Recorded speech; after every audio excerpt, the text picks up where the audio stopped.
What's up, Dogos? It's Trent, aka TradeMark here, and my wife took the kids over to their grandparents, and they're going to be there a couple of weeks. So I've had the house to myself, and this is actually the longest I've ever been away from them at one time, and it's quite different to adjust to them being gone.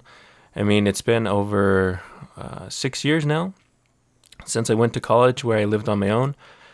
And being in this house all by myself has given me some time to think. It's very, it's very quiet. It's a very different life when you don't have three kids under three running around, and it's given me some time to think about my life. I just turned 27 years old in March, and I'm actually 9,892 days old today.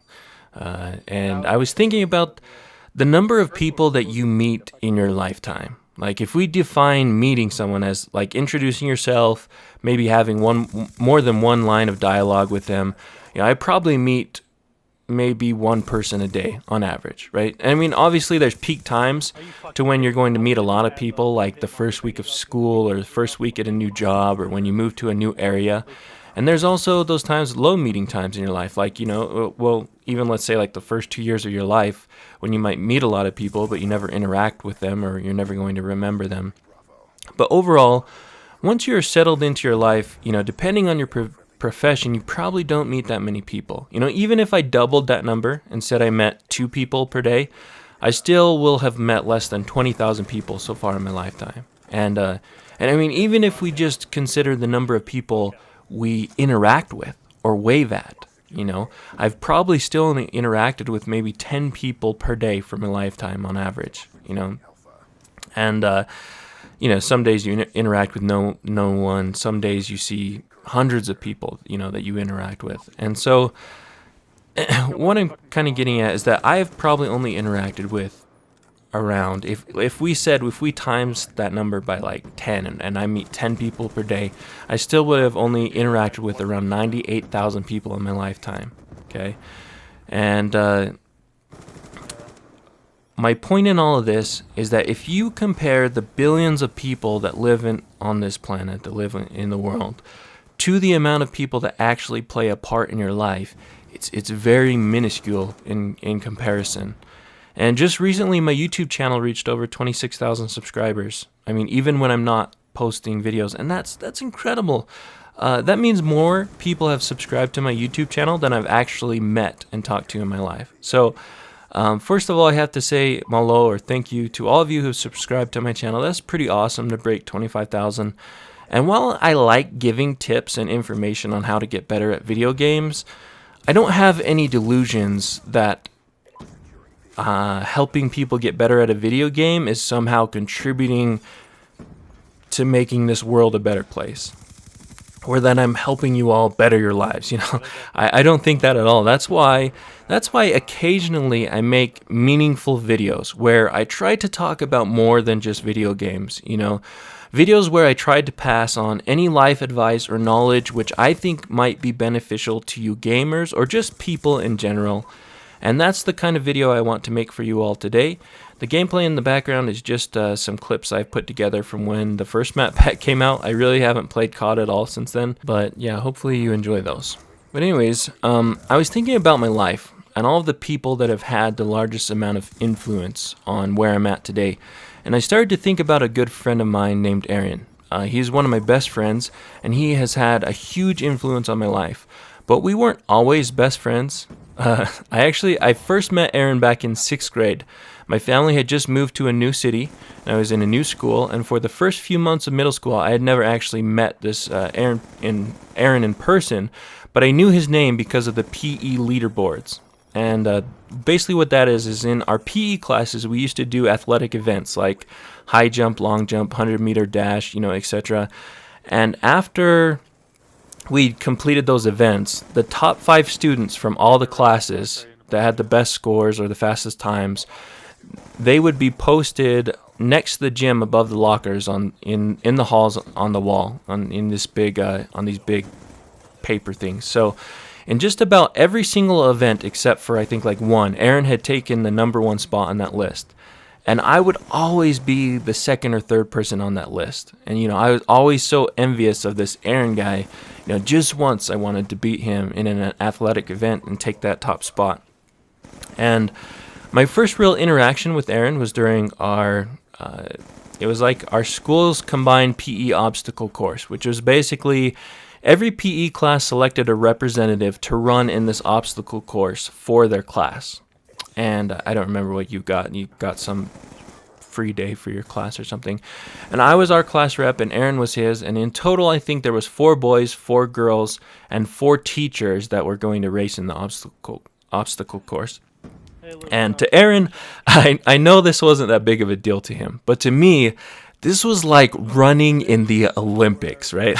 Like for a young kid, I had finally had the opportunity to beat my biggest rival face to face, and I had the chance to do it in front of the entire school. I can't explain to you how nervous I was, though, on that day. Like, I was literally shaking before the race. Like, for an 11-year-old, this was like the culmination of my life. Finally having a chance to see all of my hard work pay off over the semester. And everyone drew a number to determine what order we would race in the obstacle course. Aaron was one of the first people to go, while I had like one of the last numbers. And I liked that Aaron was going to go first, so I had an idea of what time I had to beat in order to win. So when it was Aaron's turn to go, he walked up to the line, he confidently took his mark on the line, and then he blasted off when the whistle was blown. He effortlessly made his way through the course. He blew through the balance beam, sped through the tire course, zipped across the skateboard area, flew over the climbing wall, made his way to the high jump pit. And this high jump pit was the second to last obstacle, and it was relatively low, like it wasn't placed very high. And there was just some regular high jump mats on the back of it, so you just jumped over the high jump bar and landed. Typically, you'd land on your back and just get off of the mats. And I knew that he was beating the fastest time. He was setting the pace for anyone else that wanted to win. And then all at once, right, Aaron approaches this high jump bar, and guess what he did? The son of a bitch did a front flip over the freaking high jump bar. Like, the audience cheered, they're all clapping, they're so excited because of his entertaining display of athleticism, and he freaking did a flip over the bar. And then, he crawls to the tripod, which is the last obstacle, runs to the finish line, and finishes the race in record-setting time. He has a big smile on his face and walks off, right? And I was irritated. I was so irritated. I was so bugged by his showboating. I think what bothered me most was that he was able to just kind of mess around and goof off during his run and still be way faster than the fastest time so far. And so I felt like it was my duty to knock him off his pedestal, to bring him back to reality, right? That's it. You've had enough number 1 spots, right? And so finally, it was my turn to go after a lot of people had went. And no one had beaten Aaron's time so far. And I took my mark at the starting line, and I felt like I was going to pass out from the pressure. I mean, my gut was just wrenching. And I was so nervous. And the whistle blew, and I sprinted towards the balance beam, which was the first obstacle. And I was in such a hurry to finish the course that my first 2 steps on the balance beam, I was practically sprinting. They were just in full stride. And what a rookie mistake to make. I mean, the speed at which I was running caused me to get off balance, and I fell off of the balance beam. And it just felt like the end of the world. But I literally, I was just in so much adrenaline that I didn't have time to lament on my mistake. I realized I had nothing to lose, I screwed up. There's nothing more that I can do worse than this. So I returned the start of the balance beam, and I remember as I placed my feet onto that balance beam for the second time, all of my nervousness went away. And I became so intensely focused on the task at hand that it was as if everything around me just disappeared. It was just me and that obstacle course. My mind, it was just in this heightened state. And in that, that risen state of awareness, I took every single obstacle, I took it as a challenge. I was planning out in my mind exactly what I was going to do to get through that obstacle as quickly as possible. And my body was executing that plan with near perfect precision. I just sped through. I finished the balance beam the second time. I sped through the tire course. I raced across the skateboard area. Then it came to the climbing wall, and instead of climbing up it, I literally just took 2 steps and ran up it and jumped up and just grabbed the top of it was like a pole at the top, and I just hurled myself over it. And I knew I'd saved myself time there. And then as I approached the final 2 obstacles, I knew that I would have to do something drastic if I wanted to beat Aaron's time. And I knew that most people spent the most time in the high jump area because they would jump onto their backs. And so instead of doing that, I just sprinted and I jumped as high as I could, and I just hurtled right over the bar and continued running right over the mat. So my feet always never left the ground. I basically jumped over the bar, kept running, and that saved me a considerable amount of time over everyone else. And then the last obstacle was a big tripod that you had to crawl under and basically go from one side to the other and race to the finish line. And I decided to just go all in, and I dove head first, Pete Rose style, right through the legs of the tripod. And I just slid right through it. And I mean, after gathering myself from the impact, like it was just a gym floor that I dove on, I just got up and I had knee burns, and I just sprinted to the finish line. And when I looked up at the clock, honestly, I was amazed because I had beaten Aaron's time by half a second. I was ecstatic. I was cheering.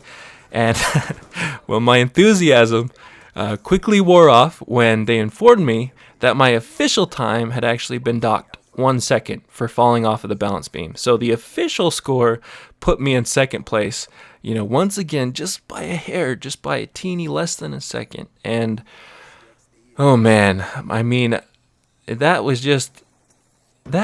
fueled my rivalry, obviously. And my rivalry between Aaron lasted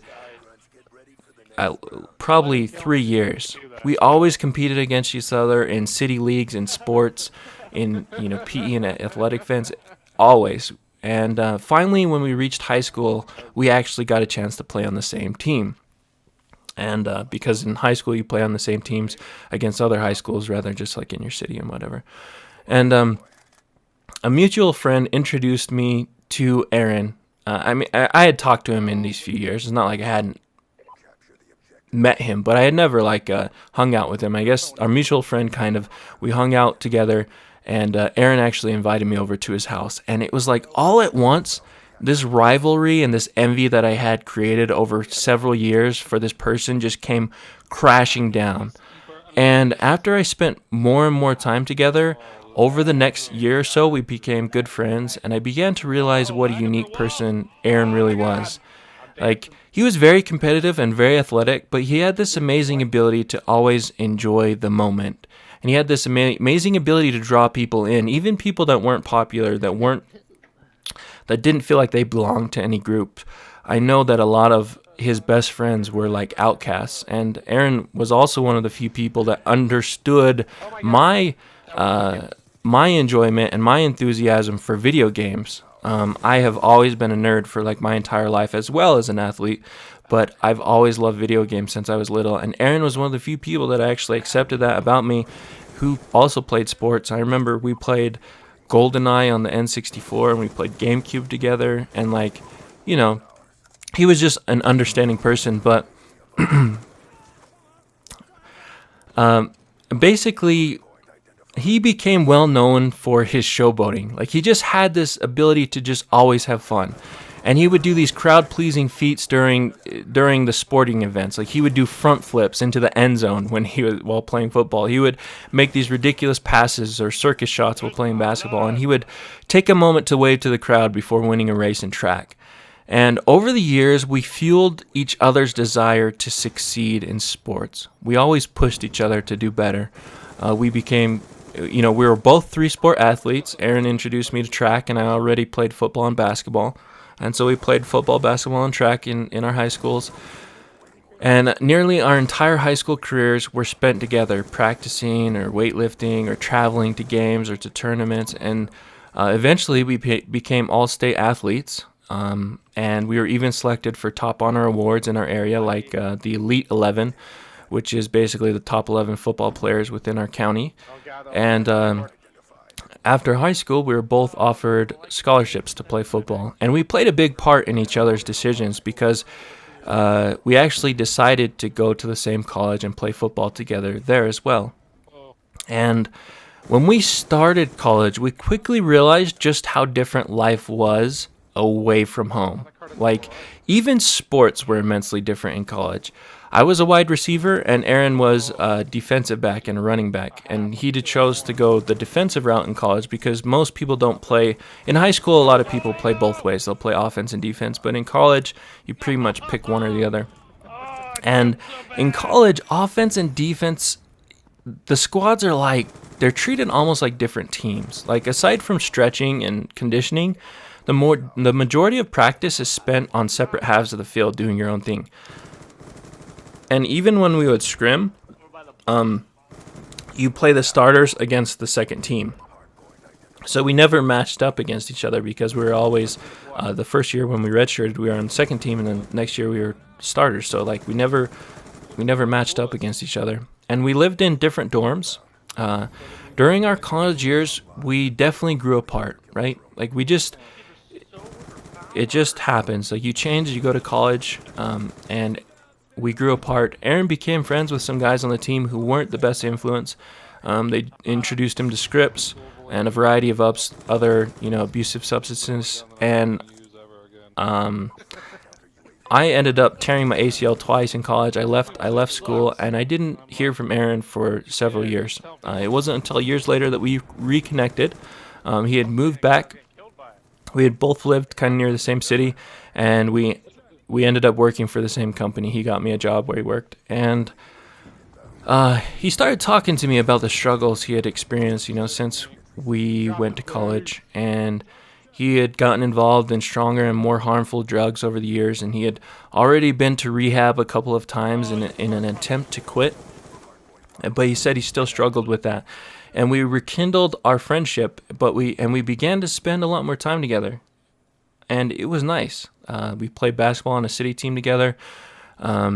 We went to clubs or parties together, and I mean, it was really nice. I felt like I kind of regained that friendship. But eventually, I met my wife, and I got married and had children shortly after. And there's kind of like this transitionary period that most married people go through when they become married and when you become parents. Your priorities shift dramatically, and you no longer share the same views of what is important with a lot of your friends. And, I no longer felt comfortable at like clubs or parties when I knew I had my wife and children at home, and I was more interested in spending the free time I did have with my family, and vice versa. I don't think most college people are interested in going out and spending time with kids, or I don't know, maybe some of them are. But because of that, our friendship dwindled again, and I didn't talk to Aaron very often. And I remember there was a time, this was probably about 9 months or so after my little boy was born, my first little boy. And I thought that I should give him a call, because he hadn't met my little boy. And I thought that he should come over maybe for dinner, meet my little boy, maybe just talk and reminisce on old times. But he just kind of shrugged it off as something that he wouldn't be interested in. And well, less than a month later, I got a call from a friend telling me that Aaron had passed away. And our birthdays were 4 days apart from each other. And he had overdosed on heroin a week before our birthdays. And I've reflected a lot on the months that led up to his death.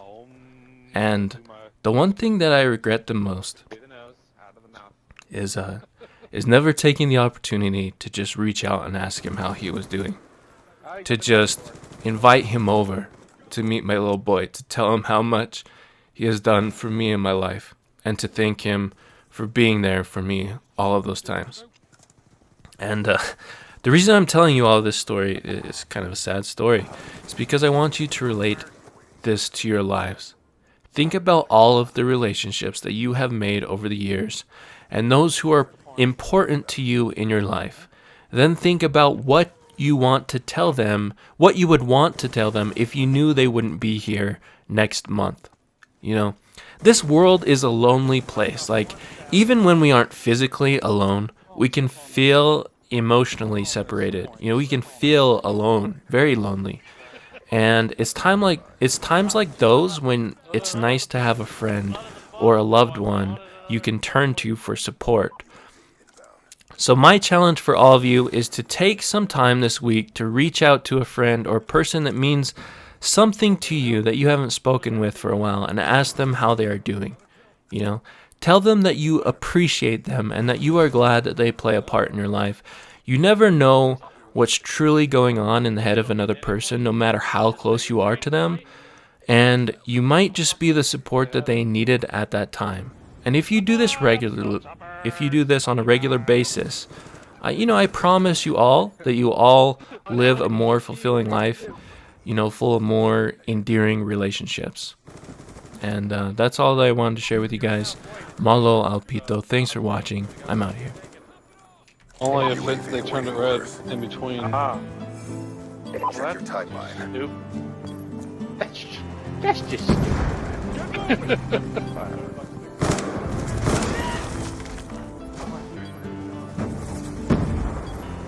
Arg. Don't kill me too. I'm young and innocent. Just kidding, motherfucker. Oh, my poor chopper. You got a wife and kids. Yeah, probably not. Oh, get out of here with this. Extra complete. RTP. Look at that. Everyone's got a 4-bar? That's a lie. That would be a lie. I was in the last. Oh, look at that. Yeah. Shoot the ground. I saw a bug. I was scared of it. No.